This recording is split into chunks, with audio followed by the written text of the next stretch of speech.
What's up? We are the unapologetically nomadic family. And shout out to everybody who is jumping on now. Thank you for tuning in, checking us out. And I need somebody to let me know how the stream is. Make sure the sound is clear and the visual is good. So let me know, let me know. And before we get started, gotta handle some quick business. If you are a coffee lover and a coffee drinker like me, I want you to check out Tuzmo.coffee. And that's Tusmo, Tuzmo.coffee. And this company is run by a couple of sisters who reside in Atlanta, GA. If you're in the U.S., you will get free shipping if you are in the U.S. and you order from them. And on top of that, if you use the code Unapologetic Nomads, you will get a 15% discount. In addition, that is super, super amazing. Shout out to everybody. Come on in the room. Come on in the room. Shout out to everybody right now who is checking us out. Peace and love. Shout out to my wonderful husband and everybody who's jumping on now. KGL Ambi. Shout out to you. Valicia, shout out to you. Who else do we have? Yes. So come on in the room. Much love to you also, family. So I have a very, very big surprise for you guys today. Shout out to Patricia Hand. Much love. Love to you also, sis.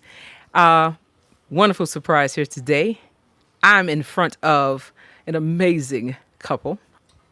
And I'm so excited about what they're about to do here on this continent, in this country.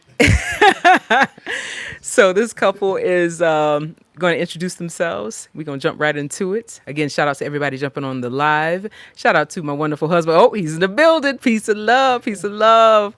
Peace of love, babe. Shout out to my beautiful daughter, Ayla. And so let's get started. So there are a couple from America, and I'm going to let them introduce themselves. All right. Peace, and blessings. All right. So come on in the room. Go ahead and share your names, family, with everybody who is tuning in right now. Ladies first, I want to be mindful of my manners. Go ahead. My name is Vanessa Cekwelum. Oh, and my name is Chukwuma Kwelum. All right. Chuks is short for Chukwuma. Yeah. And that's actually like the abbreviated version of my name. Nigerians like to. You don't want to know his full name. Yeah. My full name's a mouthful, so Chukwuma Kwelum is okay. All AKA right, Chuks. all Yeah. right. It's a pleasure to be in your midst once again. You know, we met some couple months ago, I think now. So definitely. And so where are you guys coming from in the U.S.? Yeah, so we're coming from Boston, Massachusetts. That's where I was born and raised. And prior to my wife moving to Boston, she's coming from Denmark. Yeah. And see, I was amazed when I met this sister. I didn't know we were in Denmark too. I know we were all over the world, but the country of Denmark, seriously? Sis, I'm sorry. How many of us did you see there? There are a couple of us, not too many. Okay, not too many, but we're there. We're in the house. Okay, we're in the house. We're everywhere. She's proof, living proof. So what were you guys doing in Boston? Well, first of all, let me back up. How did you meet? Wait a minute. You're in the U.S. She's in Denmark? The country of Denmark? Yes. Okay. Now, see, there's a town in my state where I was born named Denmark, for real. Denmark, South Carolina. Yes. But that's not the Denmark we're referencing. It's the country of Denmark. So how did you meet? Yeah, that's a long story, but I guess the quick version of it, Nigerian parents always trying to set you up, you know what I mean? And her parents happened to visit Boston at that time, seeing mutual friends and all that. And they happened to visit the church that I was going to at that time. And so her dad, my father-in-law now, was like, I like this guy. He's a young man, gentleman, and I guess that began inquiry started asking my mom, so is your son single? Mm-hmm. And, my mom was like, yes. Do you have any daughters? They say, yeah, we have, was it 7? 7 children. 7, yeah. 5 daughters. 5 daughters, 5 girls. She's the oldest. So how many siblings? 6 siblings. She got I'm the a first. lot of siblings. Yeah, Okay. yeah. So, they were fighting over food and who gets what toys. But so Dibs. yeah, dibs over what. But basically like she was like my mom was like, yeah, those people that came to our church, they have 5 daughters. You can select one. Can you imagine? She was like, you can select one. I said, Mom, that don't even sound right, And so she said, yeah, they have one daughter that's kind of close to you in age. Why don't you just reach out on Facebook maybe and say hi? It doesn't hurt to say hi. So she badgered me for weeks. And I was like, Mom, like, I really don't want you in my business. She was telling her parents, like, stay out of my love life. I'm saying the same. And honestly, one day, I don't know what pushed me. I was just like, you know what? Let me just say hi. And so I found her on Facebook, and I was like, wow, she's beautiful. There's no way she don't have a man, And I was just kind of like, let me just say hi and bounce, you know what I'm saying? And when I sent the friend request, I wasn't ready for her to respond so quickly. And so I was like, okay, what do I do? Because I don't want her to think I'm a creep, So I started writing like, hey, I'm not a creep. I just like sentence number 1.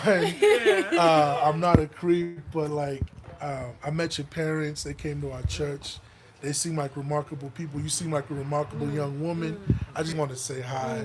That was kind of my game, And I didn't expect anything to come out of it. And she was so nice to me. She replied back to me, "Oh, that's so nice of you," and that turned into a nice conversation. And then from there, I kind of was being, a little sneaky. I say, so, you and your man, da-da-da-da. I was just trying to throw it out there to see if she was single. And she then tells me, she told me she's about to get married. Oh. And so I was like, oh, man, see, I knew it. I knew this wasn't going to work out. I knew this wasn't going to be anything beyond a Facebook request. And the next day, I guess I told my mom, she just did it. You know what I mean? Like, she's already taken blah, blah, blah. My mom called her mom. Her mom was like apologizing. That stupid girl, I can't believe she said that. She don't have anybody, blah, blah, blah. And long story short, we just reconnected after that. I told her I understand, like, I understand you just trying to screen dudes away because a lot of guys, I know she won't tell you that, but a lot of guys were after her hand. Wow. It's just Nigerian culture. You have suitors. Yeah. You reach an age for marriage when parents start talking to each other, and I'm like, oh, this young girl is this age, maybe. So it's more like it's not that people are after you, but like different families are inquiring about you. Nice. So that's just what. Yeah. So. All right. I didn't have that for me, so she was hot stuff, and so yeah, rest is history. We kept talking and. Here we are, we never ever thought that our lives would be what it is today. Moving back to the motherland and now we got children and it's like so different from what we ever imagined. Yes, absolutely. So blessed. And definitely your family is beautiful. Your children are beautiful. And it's a good thing you guys got together, see? No thanks to me. Yeah. Thank you. Yes. So, then, from there, did you relocate to America? Yes. So I was finishing up my master's degree, and then once I had defended it, we started planning to move. Well, for me to move to the U.S. Yeah. So I had to start working on the visa and all the transition process, and then about 6 months after that. No, 8 months after that. 6 to 8 months. 6 to 8 months after that, I moved to the States and then started working on my documents, and then we got married. So it's been a whole process, of course. Like getting my green card has been a real situation because they kept spelling my name wrong. Oh no! Yeah. So it took me a while That to get my documents properly. But other than that, it's been a journey. We built our lives there and had our children there. So it's been a beautiful journey. Yeah. It's beautiful. And somebody's wanting to know how many children you have. Those two children. 2 beautiful children, a boy and a girl. They are gorgeous. They're gorgeous. My mom, instead of being happy she has 2 grandchildren, wants more. Like she wants like 6. She's like, I want 6 up to 6 minimum. It's a beautiful. And yeah, so Nice. yes. So now that was a beautiful love story. It was interesting. I would say that's interesting the way it ended. It was beautiful. So from there, so what made you decide to relocate to the country of Rwanda? Man, the status quo in the U.S.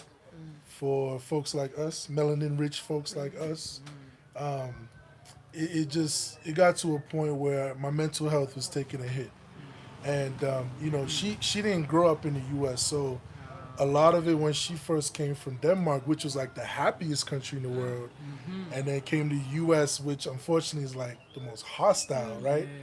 I had to really kind of educate her, like, this is life here, you know what I'm saying? And when I leave the house, I don't know if I'm coming back, and sometimes we go to the store together, and there was one time in particular, one example, when we went to the store together, and she ended up saying, all right, stay right here, I'm going to go to another store and see what else I like. But without her with me, I became an easy target for the store managers, and before you know it, police showed up, right? And I was very used to that. So I remember actually unfairly getting upset with her that day, yo, don't leave me by myself.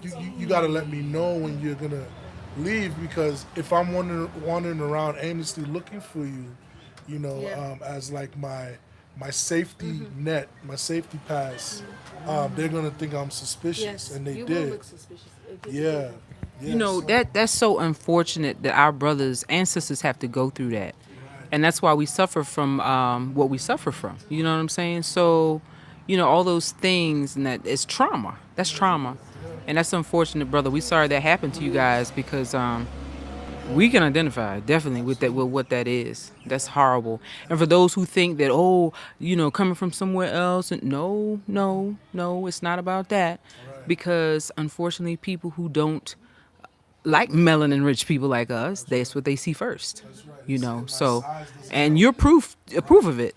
And if you don't mind, does this happen a lot to you when you were living in the U.S., being stopped by the police and everything? Absolutely. So I would say, so we came to Rwanda July 2020. Yes. But from January 2020, this is like Facts. God honest truth. From January 2020 till about April 2020, I was pulled over and followed by police at least 4 or 5 times.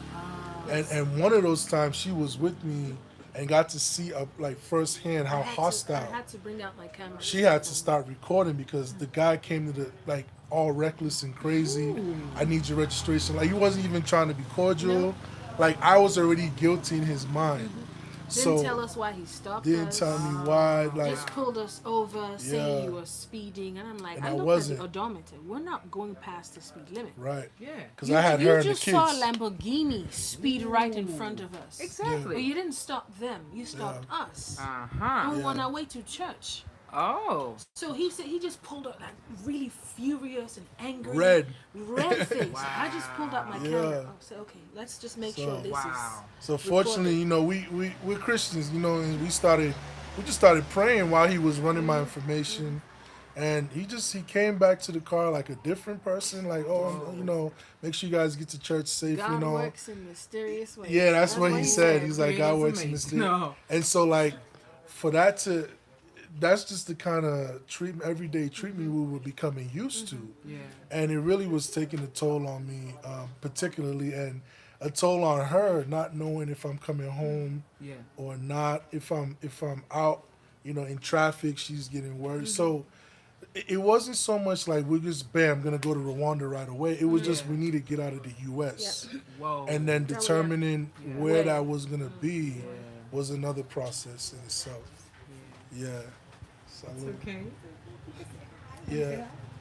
Not with that blanket. Not with the blanket. Yeah. Little man's over here. My nephew say hi. Say hi, wave. Hi. Say hi. Just woke up from a nap. Oh, sweet. My nephew. Yeah. That is so that's horrible. But and unfortunately a lot of us our people deal with that. Hobby Money said that he said I never had that trauma in St. Croix, but when I came to live in Ohio, troops, he said, look, I can't wait to leave now. Wow. Wow. Wow. And you know, when you leave the U.S., you realize I'm just a person, right? I mean, granted, there are other parts of the world where racism is bad too, you know, and all that. But being here, I'm just a man. I'm not black. I'm not a black man. I'm just one of the bunch. You know, she's not a black woman. She's just a woman, one of the bunch. Our children. Queen Yeah, queen. and king. Come on now. Exactly, Yeah. That's the prince right there. title, yes, yes. You know, and so it really, for us, it wasn't like Rwanda right away. It was really a process. And at first, we can, because of her European roots, or not her roots, but where she grew up, we considered going to Europe. You know, and so we looked around. We're like, nah, not trying to go through this again on another level. So we then were like, why not Africa though? You know, though I was born and raised in the U.S., she was born in Nigeria but raised in Denmark.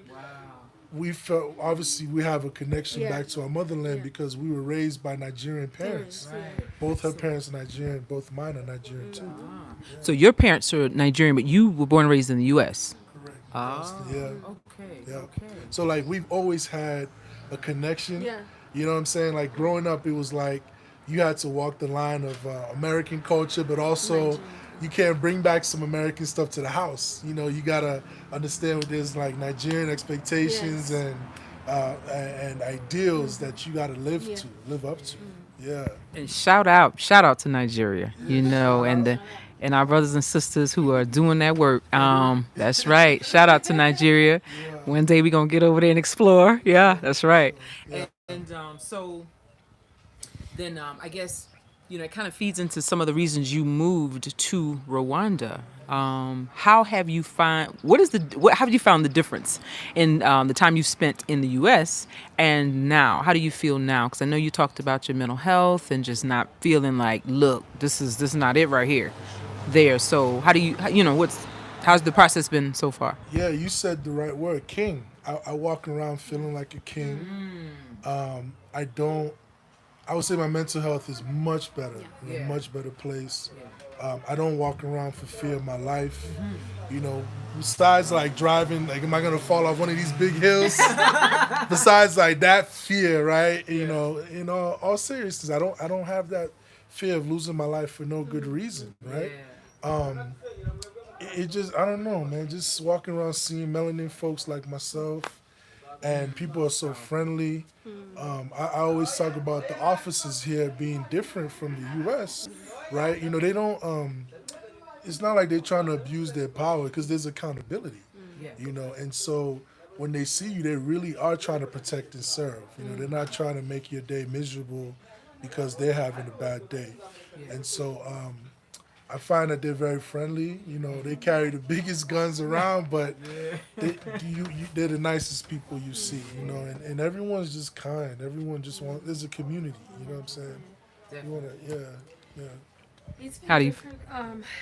Life is a bit more slowed down, you know, so it's like there's nothing wrong with the fast-paced life, but every now and then it's important to just dial back, you know what I mean, and slow down. Living like this all the time is not good for your heart, first of all. True. So having that slowed down bit has been great. The food, like the food here is natural, you know. Fresh. You know what you're eating. You know what you're eating. You know where it's from. It's been great just getting my digestive system back on track. Like really back on track. I can feel my body move. I can feel my body work. That has been great. The scents, like it's just every now and then you smell the bonfire, and it's just when I smell that, the first word that comes is home. Yeah. Home. So that's been I think when we landed at the airport, I just got on my knees and kissed the ground. Wow. Oh my goodness, sis. I got you. Yeah. Like, because you see that red earth here, you see it in West Africa, you see it in North Africa, you see it in South Africa. Yeah. It's what bonds us, it's what connects us. So having, that was actually my worry. I was like, are we going to see it here? So when do we have it? We have it back home in parts of U.S. We have it in South Carolina. Yes, ma'am. Like Yes. Oh yeah. Even out Oh west yeah. too, Arizona, and Yeah. where there's What? Yes. This one is too small. The world is small. She won't tell you, but I told you she was born in Nigeria, so this a village, Yeah, village girl. village woman right here. You know what I'm saying? And so like this has been So, like, and I'll be honest too, like I'm sure the family men out there can relate. You know, when you take a decision like that, you don't do it alone, right? You know, you make sure that you're on board, your wife's on board as well. But like, it's one of those things. Like, if we come here and she doesn't like it, the kids don't like it, but I do, this is not the Yes, right no. move. You know what I mean? I gotta go where they're gonna be happy, where they can thrive. And to my pleasant surprise, they've thrived probably more than I have. More just really happy every day. We're always in a state of wonderment, you know, and amazement. We're like, yo, look at that view. We've seen that view 10 million times and now, it but still amazes you. God, no, like, oh my God, you Yeah. know, and so we never want to lose that because we don't want to take it for granted. We didn't have that, and so now we get to just be immersed in it every day, and it's just so amazing. Man, your story, your testimony is amazing. This is beautiful, family. And then more and more people need to hear this because there are people that contact us all the time, and they're just on the riding the line trying to figure out what should I do. Like, I'm not happy where I am. What should I do? Like, what is it like? And especially you're a family of 4, so it's like, hey, it can be done. So, what? Oh, shout out to Debrat Miller Angel for the super chat. Love you, sis. Thank you for the super chat. And so, what fun things have you done since you've been here in Rwanda? Some of the exciting things, sites, whatever places. Maybe you've gone outside of Kigali. Yeah. Wait. I mean, we're homebodies, Yeah. but we like to go out every now and then and just like explore. Yeah. And so, we've been out to the countryside, Gisenyi. We've been to Karonji. We've been to Akagira Akagira. Park in Kayonza to see the animals. That was unreal, just being immersed in like wildlife. As soon as you enter the gate, Yeah. there's a that's giraffe funny. just walk by your car, or you see rhino poop on the floor. That was dope because That in was the so U.S., cool. it's always, TV. yeah, in the U.S., Yeah. like animals in the zoos, they look miserable, right? But like here, you go and you're They're in home. their home, and I was like, that's really cool. Lake Muhazi. Lake Been to Muhazi, yeah. Kingfish Beach Yeah. Hotel. We Vaseta Sangha, Yeah. so Yeah. yeah. Shout out to them, man. It's a good place. The zip lining at first we were terrified because I wasn't sure the cables can hold my size. Is it right? Yeah. See, I was scared because I didn't know it was gonna hold me. I knew it could hold the good. the teenagers. Okay. I was like, listen, my brother. I turned to the dude who was operating. I'm like, my brother, am I good? He said, yeah, maybe. I was like, nah. Maybe? Listen, that ain't good enough for me, man. I need a yes or a no, But yeah. She's gonna check on the kids. But Okay. I went on there, had a good time, and my wife was scared at first. She ended up doing it like 20 times. Nice. We did the horseback ride and all that. So, yeah, there's plenty of stuff we've done in this past year and some change. And then we've been to almost every restaurant. We love food. Love food. So, yeah. Nice. Yeah, and thank you for the comments in the in the chat section. Let's be respectful, okay? I'm all about respect, and this is the interview I'm conducting respectfully, and we're gonna get to that, okay, family? Thank you. All right, so you were talking about the virtual school. Yeah. Let's talk about that. Sure. So, what is the name? What's the name? To tell us the name of the school. Sure. The name is Legacy of Excellence Academy, also known as LEA for short. All right. And so, your background.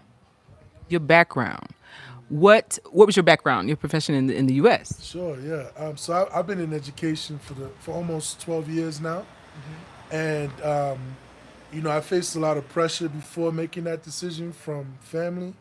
So my pops wasn't really around for much of my life, but I always had uncles who would like look out and check in every now and then. So I remember, like, I'll give you an example. When I literally just graduated from undergrad, you know, when that happens, you're trying to search for yourself in the real world. What am I gonna? What's my profession? Yes. And so for the longest, one of my uncles was like, you are going to be a lawyer, right? Let me throw the accent in there. Okay. And so I remember telling him, you know, Uncle, I kind of want to try education. You know, I did a couple internships, and I just like supporting kids and their families and whatnot. And I don't think I want to go the law route. This guy for like 5-7 minutes just berated me. Was like, I can't support you. You're wasting your life. Education is not lucrative. How could you do this to your mother? I mean, he would have told him I was going off to prison or something. You know what I mean? Wow. And he just didn't support it, understand it. And for me, that was a pivotal moment in my life because I was like, do I just kind of listen to that negativity and let it change my mind or my passion, or do I just run with it and say whatever happens, happens?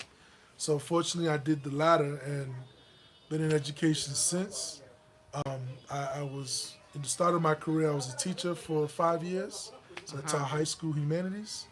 I've been an instructional coach, an assistant principal, a principal, and then now executive director of this wonderful school. All right. Nice. And congratulations to you and your beautiful wife. And that's a major accomplishment. So you've been in education for how many years? Almost 12 years. Wow. Yeah, That's yeah. amazing. Very Amazing. rewarding years. Amazing. Now, how did the idea come about for you to, you guys want to start your own school? Right. Oh man. I would say Wait, okay. the school really was in development in my heart for like the past 3 years. And I guess I didn't feel empowered in the US to make it come to life. And so I would always like work on it, script it out in my phone, put my phone away, say maybe one day, you know, Wow. just based off of what I was just kind of fed up with seeing in the system.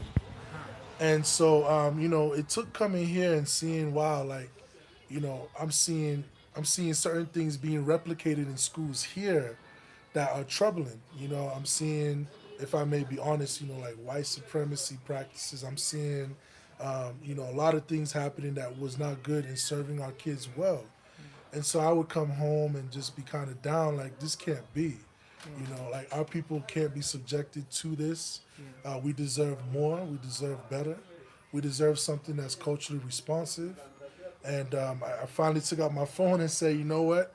I think we wanna make this happen. And so I told my wife, and of course, the first thing she did was look at me like, are you sure? You know what I mean? And I said, well, you never know until you give it a shot. You know, just leap on faith. Right. And so, you know, we then got registered with RDB, Rwandan Development Board, and linked up with the Ministry of Education, and they were just so supportive of us, you know, and shout out to them, gave us a recommendation letter that backed us in this project, said that, you know, Rwanda, especially during these times with COVID and the uncertainty of the times, like a solution like this or an alternative is needed, you know, that it's high time that we think about education in non-traditional ways. And so they gave us their support, and we got registered on February 10th this year, and that was a good moment. We celebrated, you know, we had food, we ordered from wherever, and that was a big moment. So I think what drove us was just the need, right? Like this is gonna fill a need. We also noticed that a lot of private schools are inaccessible to students in a wider scale. So if you don't have the wealth, if you don't come from wealth, you're going to be deprived of a high quality education. And you know, personally, I don't believe that you need to sell a kidney to be able to go to school. You know, I feel like it's criminal, Facts. you know, to deprive anybody from a high quality education. And so we're trying to fill that need, you know, by being virtual. We're prioritizing people's health, but also we have a commitment to accessibility and equity, you know, and so our intended tuition rate is nowhere close to what's being charged, you know, in a lot of these local private schools and even on an international scale. And then also we want to offer financial aid to families that qualify as well, you know, just to show that commitment. And so, if we didn't have to keep the lights on and pay our staff and, provide technology to our students, we'd offer the school for free. But of course, it's not realistic. We need something. Oh yeah, definitely, definitely. So there's a lot that comes with opening a school, definitely. So what grades or will this school cover? What age groups? Yeah, so grades 7 through 12, Okay. and So that's middle to high school. middle to high school. And the reason for that is that not enough research is out that supports virtual learning for kids that young. So you saw my little man, he you can imagine giving him a laptop, it's gonna be broken in probably 20 minutes. So but also with that age group, they learn best through play. You know, older kids, play is necessary, socialization is necessary too. But there has been research that shows that retaining information can happen at a deeper level online when there's no distractions and you kind of have your whole learning ecosystem in front of you. Yeah. So also, so someone wants to know if you're gonna have in-person school, where the kids come, or how is it going to be structured? Yeah. Is it straight virtual? Yeah, so a lot of that is dictated by the times that we're in with COVID, and then I feel like every other day there's a new variant, and there's this and that. And so that really drove the decision to be 100% virtual for now. But that doesn't mean that we're not open to a hybrid model, because we do anticipate having students from all over the place, all over the diaspora. And so a lot of those students won't be able to come there in person. And so, yeah, we definitely down the road are open to doing something hybrid where we can deliver education, part virtual, part in person. Yeah. Okay. Nice, nice. Somebody wants to know, do you belong to a network of other Pan-African schools on the continent? No, and it's a good question because we want to be part of that. Specifically other virtual schools. They're starting to pop up a lot in the United States and even like in Europe. But in terms of Africa, besides us and one other school in South Africa at the moment, there's not many virtual schools. But I envision I would love for one day to be part of like a consortium of Pan-African schools that have the same. We might not be the same in focus. We might not be the same in makeup, but we have the same goal of moving Africa forward and providing our kids with a culturally responsive education. So not yet, but Lord willing, one day. One day, yeah. Right. That's the hope. Right. So you touched on what I was going to ask. My next question is about the curriculum. Can you give us a little bit of how the curriculum is going to be structured? Yeah. Yes. Well, okay, so I love this question because we don't. I'll start off by saying we don't subscribe to like one curriculum. You know what I'm saying? Like we're not boasting, oh, we have a U.S. curriculum, come to us. What we want to do is blend a little bit of the best from this and a little bit of the best from that to make a great holistic experience for our students. And so let me use the American system for example. The frameworks and standards that are created and used in the United States are top notch, right? But the implementation of those standards usually falls short. And that's why you see year after year, the U.S. doesn't really fall in that top 20 of educational systems in the world. You're right.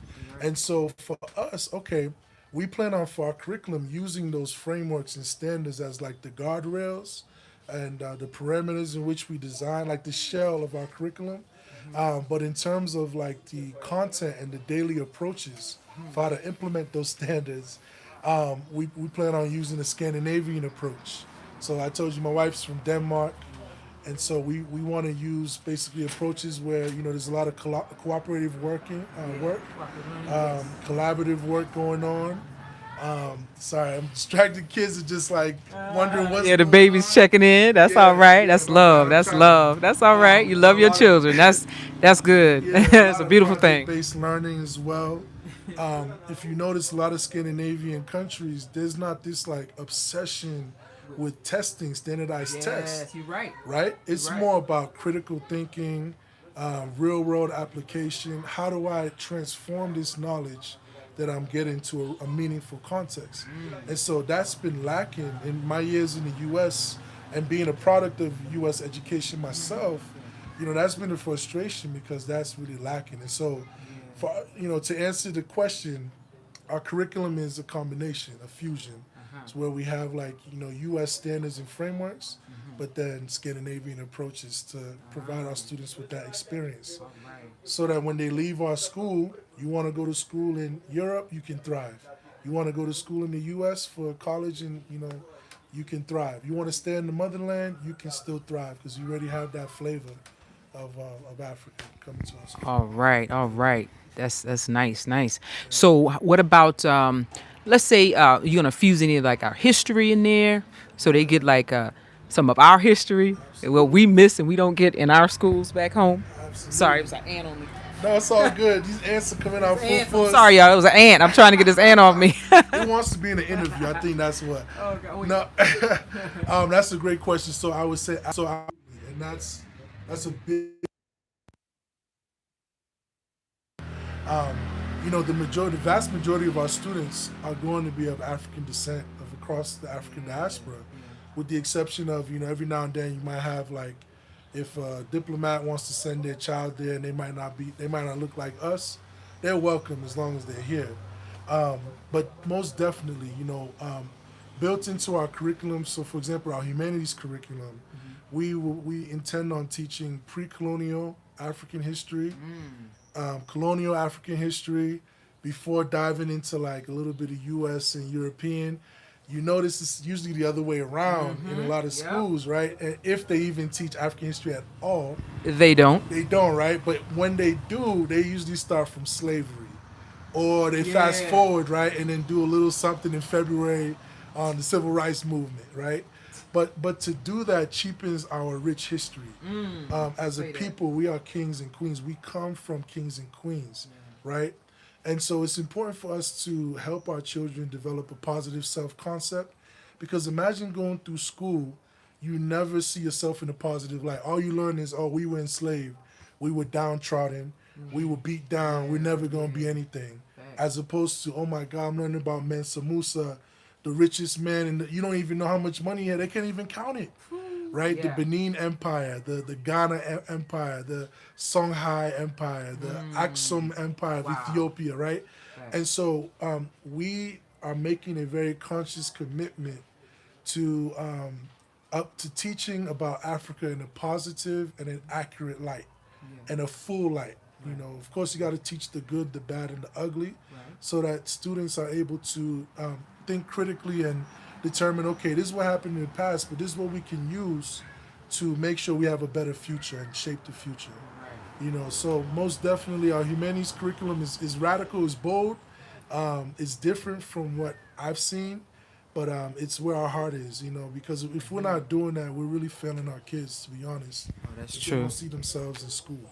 Absolutely, and Hobby Money just said it. It says when we teach our children they are nothing, they won't be inspired to live a fruitful life. That's facts. That's facts. That's actually that's the thing in education, called a self-fulfilling prophecy.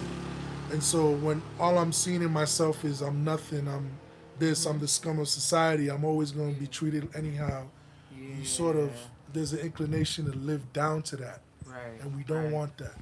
We definitely don't want to repeat something we're trying to get away from. Right. Definitely. So, even though it's virtual, will the children be able to see and respond to teachers instead of there are some schools that are virtual and they'll have the pre-recorded lessons. Will it be like that, or will the children be able to, see the teacher through the camera? They'll call in and whatnot.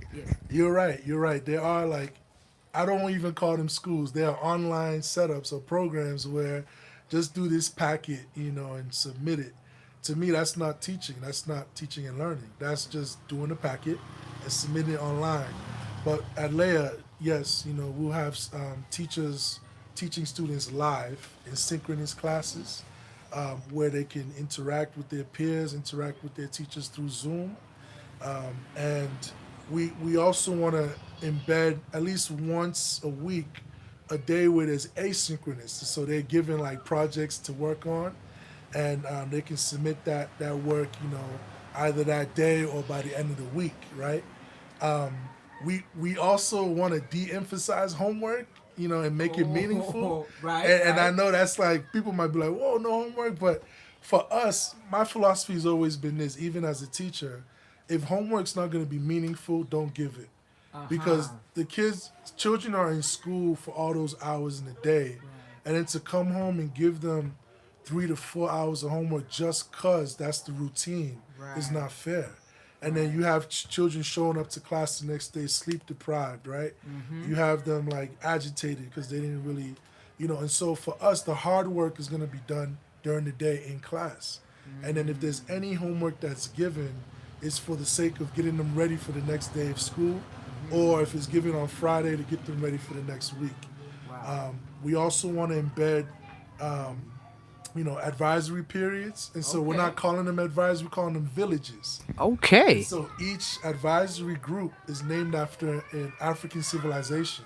And so you get to rep, I'm part of the Mali Empire group, I'm part of Timbuktu, I'm part of this. And so we really, again, just emphasizing that with the students is going to be really important to us. Nice. And shout out again to all the beautiful people online. Shout out to my king. My king is on here. That's what's up. All right. He said shout out to you, babe. My wonderful husband. Shout out to Malachi Muhammad. He said his wife teaches like that on her online school. Wow. Thank you, Loon Will. Shout out to you too, fam. Okay, definitely. Shout out to everybody who is checking in on us right now. And so, any questions, just shoot them out to me, and I'll ask the family here. But when do you see this school? When do you see a project? It will be open and ready to for parents to start maybe registering or receiving information. Yeah, that's been hard because we get asked that a lot. We get emails, see people on the street, they recognize us, and they'll be like, "Yo, when is this school?" And it's been so hard to say not yet because we're still fundraising. And so, without that, there's no engine to take this dream to make it a reality. And so our original plan, the deadline was for this September. But, we made the decision with our board of directors, which is a phenomenal board right now, and made the decision to push it back another year. So, Lord willing, things go to plan. If folks support what we're doing and will give, we're hoping for next September. Okay, excellent.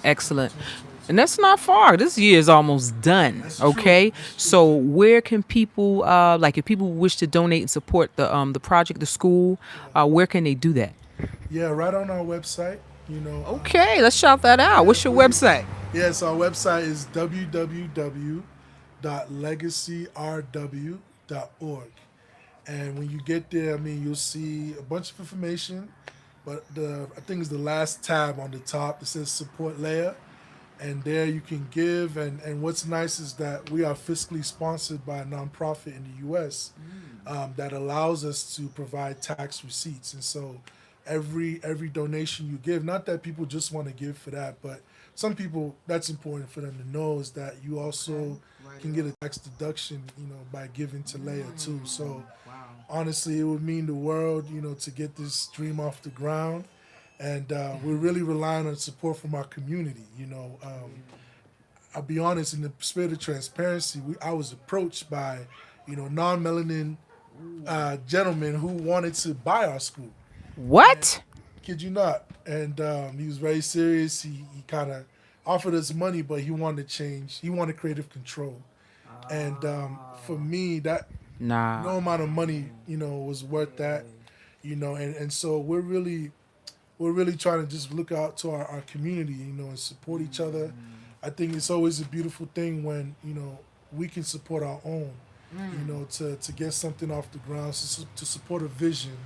And I dream about Leah all the time. I think about it all the time, and I'm just like, I know what it could be, but we need support. We need support. Facts. And that's much respect. Much respect to you guys for not falling for that and letting people know that my dream, my legacy is not for sale. For sure. It's not for sale. For sure. That's It's a hard respect. decision. You guys, just so they know, like what you see here is what you get. They are a wonderful family, and man, much respect and congratulations to putting this together because it is much needed. We need to be educating our own children for so many reasons. And I love my family loves what you're doing, and you putting this together. And I just hope that we do come together and support because that's the only way we're going to get things done these days. Supporting each other. We can't always look to the outside for people to come in and just do everything for us to help us. No, we got to start standing up, sticking together, working together, and doing what we need to do. That's the only way we're going to rise up as a community, as a nation, everywhere around the world. For sure. Yeah, I agree. And and what's nice, you notice too that a lot of people are becoming hip to what's going on in these school systems. And so I'm noticing that, parents are really saying, you know what, this is not enough for my child. I'm doing homeschool, or I'm going to take them out of this school and try that school. Like, that's a beautiful thing. And so we're hoping that with our school, that people say, you know what, let me give this a shot, because this is where my child will be fed, right? And, I didn't mention this before, but we have a holistic approach that we're trying to take with students. And so in addition to the ABCs, 1, 2, 3s, like the technical skills, we also have a focus on spiritual development. And so we have a Christian ethos, we draw from, Christian principles. However, we're not pushing religion so much as pushing spiritual development. We don't believe that a deep, everlasting education can happen if you don't have some type of spiritual nourishment along with it. And you look at this world, like crazy stuff is happening in this world every day that you can't really explain with a fleshly, carnal mindset, right? You ask yourself, what makes someone do something like that? And there's like a spiritual depravity. There's something lacking. And so for us, you see it in our core values with resilience, optimism, accountability, respect, service, which makes roars, like the lion. It's corny, but it works, and we're really trying to offer that. And so I've noticed, like, we're really putting our ears to the ground, and hearing what parents want. And you asked me earlier, why this school, what came out of it. And one thing was, when we got here to Rwanda, when I was at my last appointment as a principal, I would have parents come up to me unprompted, just say like, man, this school's not doing enough, but there are no better options. Where can we go? And this was in the U.S. No, this is, well, in the U.S., but here as well. Oh, wow. Yeah, parents would come up to me all the time, like, man, I wish they did this at this school. I wish they did this here. When can you guys start doing this? My child can barely read. Whoa. My child is going off to college in 2 years and can't write a beautiful, coherent essay. Wow. And so I'm here thinking, man, like, why do we have to settle for less? Yeah. And why are we sending our children? Why are these schools sending children out unprepared to thrive in college and university or whatever they choose to do in life? Wow. And so, we just want to be a difference, and, for those of y'all out there who do give, know that your support will not be in vain. Every dollar will go towards, providing laptops to our students one-to-one, making sure that our staff and faculty have like a respectable salary, each of them. Because as we know, teaching, you've been in teaching, you know how it is. Like, yeah, 20 plus years. Yes. 20 plus years. Like, I salute you for that. You know Thank what I mean? you. And like, it's a thankless job. And, really no amount of money can really compensate all that a teacher does. But we want to make sure that our teachers' livelihoods are taken care of and they're not struggling outside of school. Your money will go towards helping us get like an administrative office that we can rent, where we can do our operations. We don't want to do it from home because the kids won't give me any quiet time, and so that wouldn't look very professional. Yeah. Nice. So as far as the staff, the teachers, will they be able to let's say someone was in the U.S. and they wanted to apply, and they interview, would they be able to do that and teach from where they are?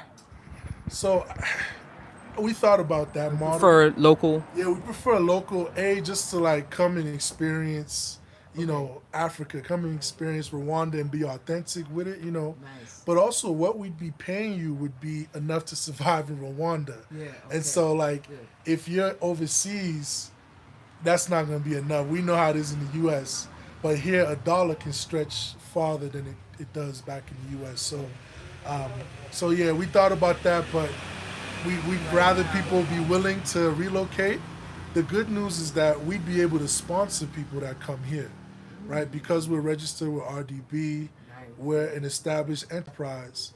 We'd be able to sponsor you to get an H1 or H visa that I think here in Rwanda lasts for like 3 years, and then you can renew it, and we can always sponsor you. So that's not a problem, And then, Nice. we wanna provide housing support. Okay.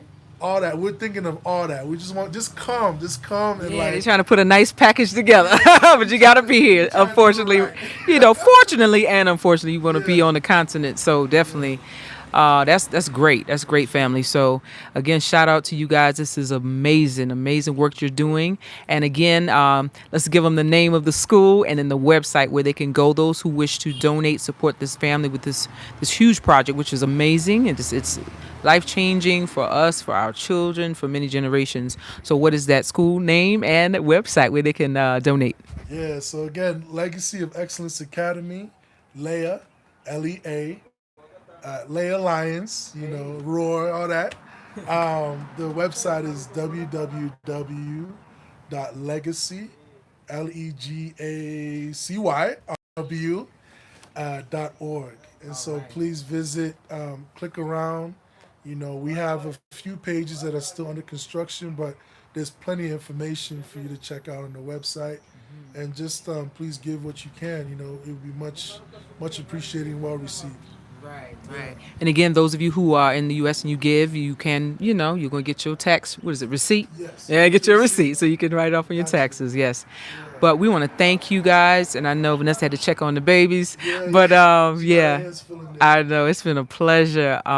Somebody said I would love to teach cryptocurrency, financial education, investing is a great curriculum. All right, interesting. We have a money finance. Yeah, we have a finance class that we're working on. So, nice. Yeah, if you're looking for a relocation or a change of venue, consider applying once we got our opportunities up there. Yeah, nice. And we have opportunities for volunteers as well. So, yeah. Can volunteers get visas? Certain types of? How does that work? Are we accept You the? probably have to finagle it a little bit, and Okay. But I'm probably, yeah. I don't want to say what I don't know, but yeah. But if we list them as like an essential part of the school, there's probably ways around that. Right. That's nice. Okay. Cool. So definitely check them out, and that is Legacy, and that's RW. No space. No space altogether. www.legacyrw.org. And we're going to put all that information in the description for you after this. And we want to say thank you again for your time, energy, family. It's a beautiful family. A nice day. The sun has gone down. But hey, somebody asked where we are. We are in the beautiful city of Kigali, Rwanda. That's where we are right now, Kigali, Rwanda. I know you see that background. It's like, where in the world are... Yes, that's another view. It's all kind of views going on here. But anyway, definitely, Erica, you said I would love to volunteer. Definitely, when their opportunities page comes up, keep checking on it, and they would love to have you do that. All right. Shout out to Natasha Muhammad. Shout out to Knowledge is Power. Shout out to Erica. I guess that's Eval Foley Gamer. Okay, yeah, I answered your question. Shout out to you. Shout out to Joe Co 64 Loom Wheel, Hobby Money, George Rono. Let's see who else we have in the room. Fitzroy Dacres. I hope I said your name right. And he said, "Do not sell your birthrights for a plate of food." All right. Shout out to BJ Riggs. I guess it's Is that Ayla? Is that my baby? Or is that Aya? Okay, shout out to you. Shout out to TW. Shout out to Shakia's Umbrella, Malachi Muhammad, my wonderful, wonderful husband. And we want to thank you also, Trina Weathersby. All right, thank you, thank you. Shout out to all of you guys, everybody who checked us out today. Patricia Hand and Debrat Miller Angel, Natasha Muhammad, Kayla Wilson. I'm trying to give everybody their shout out. Ignite Spark, shout out to you. If I missed you, okay. And shout out to Congo for that super chat. Thank you, family. Much love. And the Unknown Traveler is in the building. Shout out to you as well. And I think that's everybody. Had so many people on the live. Thank you for your love, your time. And we're going to say our final goodbyes, and we're going to check you out on the next one. And again, wait, let me flip it. Do my thing. And we are the unapologetic nomads because we are unapologetically nomadic, family. All right, he wanted to do it. Nomadic. I always wanted to do it. All right. Nomadic. Hey, all right. Peace and love. We check you on the next one. Thank you.